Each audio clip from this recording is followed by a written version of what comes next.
Welcome to Guide Guru. We hope this video helps. You start by getting the sound ready.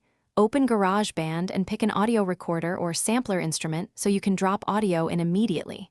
Next, find the source. Use voice memos, files, or records straight into the app. This gives the cleanest capture. Trim the selection now to roughly 1 to 30 seconds so it's focused.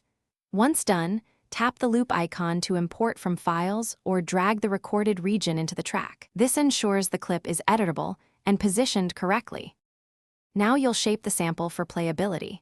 Zoom in, trim the exact start and end, then normalize volume and add short fades to avoid clicks. After that, convert the audio region to a sampler instrument or open the sampler patch and import the clip. This turns it into a playable keyboard. Make sure to set the root key so pitch plays correctly, choose loop mode if you want sustain, and adjust release time so notes don't cut abruptly. These settings control feel and timing. Finish by sequencing and exporting. Play your new instrument across the keyboard to check pitch and tempo, then record a MIDI region to build a pattern. Use quantize to tighten timing and add EQ, compression, or reverb to sit the sample in the mix. When ready, bounce the song or export the region as WAV or M4A. If things go wrong, check latency and sample rate mismatches. Make sure your project's sample rate matches the source, and enable low latency mode to prevent drift.